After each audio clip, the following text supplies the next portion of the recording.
ข้าพเจ้าขอให้คำมั่นสัญญาต่อสภาแห่งชาติและประชาชนว่า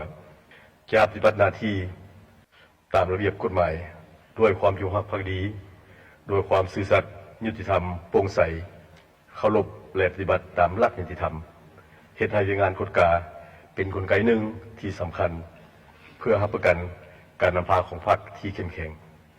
การคุ้มครองบริหารรัฐคุ้มครองเศรษฐกิจสังคมที่ดีมีความโปร่งใสและมีประสิทธิภาพต้านการทุจริตและการสอดรับหลวงทุกรูปแบบมื้อนี้ข้าพเจ้ารู้สึกเป็นเกียรติและมีความภาคภูมิใจเป็นยิ่งและขอแสดงความขอบใจเป็นอย่างสูงต่อกองประชุมครั้งปฐมฤกษ์ของสภาแห่งชาติที่ได้ให้ความสมั่นความไว้วางใจจากสมาชิกสภาแห่งชาติที่ได้เลือกตั้งเอาข้าพเจ้าให้ดำรงตำแหน่งเป็นประธานองค์การกฎกาแห่งรัฐนี่แม้นเป็นเกียรติอันสูงส่งและเป็นภาระหน้าที่ที่สำคัญและหนักหน่วงที่ข้าพเจ้าได้รับถือมอบหมายข้าพเจ้าขอรับเอาหน้าที่ที่สำคัญและสูงส่งดังกล่าวนี้ด้วยความภาคภูมิใจและด้วยความสำนึกที่มีความรับผิดชอบสูงข้าพเจ้าขอให้คำมั่นสัญญาต่อสภาแห่งชาติและประชาชนว่าจะปฏิบัติหน้าที่ตามระเบียบกฎหมายด้วยความจงรักภักดีโดยความซื่อสัตย์ยุติธรรมโปร่งใสเคารพและปฏิบัติตามหลักนิติธรรมเฮ็ดให้งานกฎกาเป็นกลไกหนึ่งที่สำคัญเพื่อรับประกันการนำพาของพรรคที่เข้มแข็งการคุ้มครองบริหารรัฐคุ้มครองเศรษฐกิจสังคมที่ดีมีความโปร่งใสและมีประสิทธิภาพต้านการทุจริตและการสอดรับหลวงทุกรูปแบบเพื่อปกป้องผลประโยชน์ของรัฐของร่วมหมู่และผลประโยชน์อันชอบธรรมของประชาชนลาวบรรดาเผ่าจะทุ่มเทเหื่อแหงสติปัญญากำลังวังชาหัวคิดวิสร้างความรู้ความสามารถปฏิบัติหน้าที่ด้วยความรับผิดชอบสูงพัฒนาเวียงานกฎกาติดพันกับการพันขยายมติของประชุมใหญ่ครั้งที่ 12 ของพรรคโดยการหันเป็นทันสมัยหันเป็นมืออาชีพในเวียงานกฎกาเน้นถึงคุณภาพการกฎกาและประสิทธิผลของเวียงานกฎกา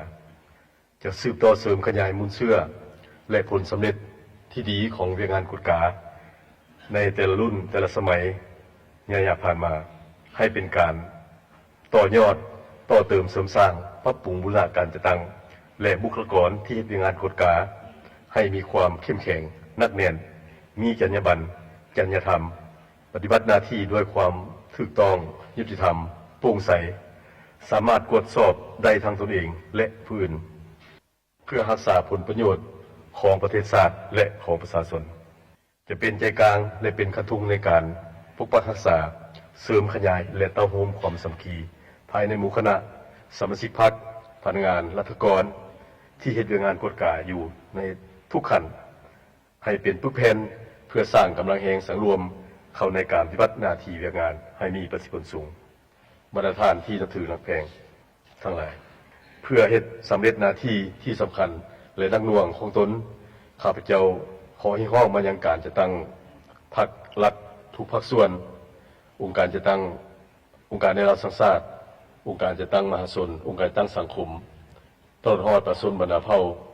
และสมาชิกสภาแห่งชาติตลอดจงให้การสนับสนุนให้ความช่วยเหลือให้ความร่วมมือในการปฏิบัติหน้าที่ของข้าพเจ้าท่านนี้อวยพรให้ประธานคณะประธานกองประชุมจงมีสุขภาพเข้มแข็งอวยพรประธานการนำอดีตการนำภาครัฐจงมีสุขภาพแข็งสืบต่อนำพาประเทศชาติก้าวขึ้นตามจุดหมายที่วางไว้ Make lunch better. Ooh, Pepsi. Make it super, mega, extra spicy. Ooh. Make it viral.